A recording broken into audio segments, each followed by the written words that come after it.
अच्छा, जब भी आप कोई नया काम करने लगते हैं तो आपके घर में या आपके दोस्तों में कोई एक बंदा ऐसा ज़रूर होता है जो आपको कहता है कि यार ये तुम क्या करने लगे हो। अगर आप कोई कारोबार करने लगे तो वो कहते हैं यार तुम डूब जाओगे। अगर आप कोई इन्वेस्टमेंट करने लगे तो वो कहते हैं यार तुम्हारे पास जो सेविंग्स है ना तुम ये भी लुटा बैठोगे। सो मेरा आपके लिए मशवरा ये है, कुछ लोग तुम्हें समझाएंगे, वो तुमको खौफ दिलाएंगे, जो है वो भी हो सकता है, कुछ और यहाँ हो सकता है, कुछ और तो अक्सर होता है। तुम जिस लम्हे में जिंदा हो ये लम्हा तुमसे जिंदा है, ये वक्त नहीं फिर आएगा।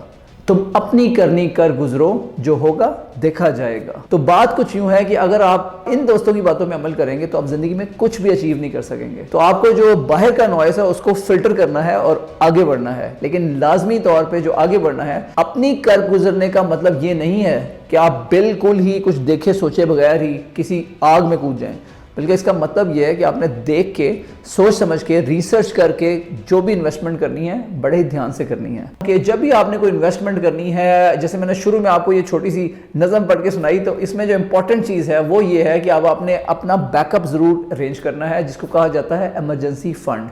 इमरजेंसी फंड क्या होता है? इमरजेंसी फंड ये होता है कि जिस तरह नाम से जाहिर है कि कोई भी ज़िंदगी में आपको इमरजेंसी आ जाए तो आपने उसे कैसे निमटना है। मिसाल के तौर पे आपको कोई अपनी सेहत से रिलेटेड कोई इशू पेश आ जाता है, कोई ऐसी बीमारी आ जाती है जो आपने बिल्कुल एंटिसिपेट नहीं की हुई, या फिर आपकी नौकरी चली जाती है, आप घर का खर्चा कैसे चलाएंगे।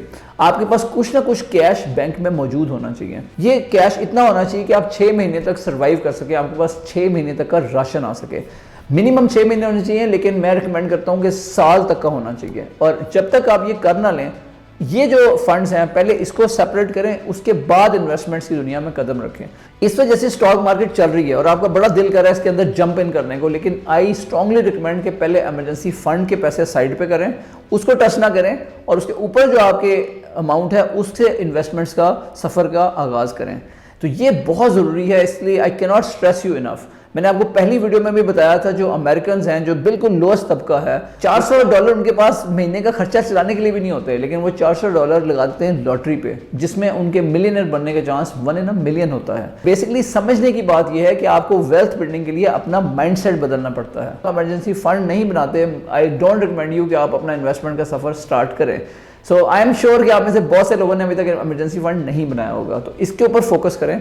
एक आपको एग्जांपल दे दूं इमरजेंसी फंड के लिए कि फॉर एग्जांपल अगर आपकी जो तनख्वाह है वो ₹1,00,000 है, अब ₹1,00,000 में से अगर महीने का खर्चा आपका सारा हो के कोई 80,000 रुपये बनता है और बाकी 20,000 आप सेव कर पा रहे हैं, तो अब वो जो 20,000 रुपये सेव करते हैं ना, उनका अगर आप सालाना देखें तो वो आपको वो 2,40,000 रुपये आपका सालाना सेविंग्स हो जाएंगी। और अगर आपका महीने का खर्चा 50,000 रुपये है तो 50,000 रुपए को मल्टीप्लाई कर दें 6 से, तो ये आपको 3 लाख, तो 3 लाख रुपए मिनिमम आपको चाहिए इमरजेंसी फंड के तौर पे।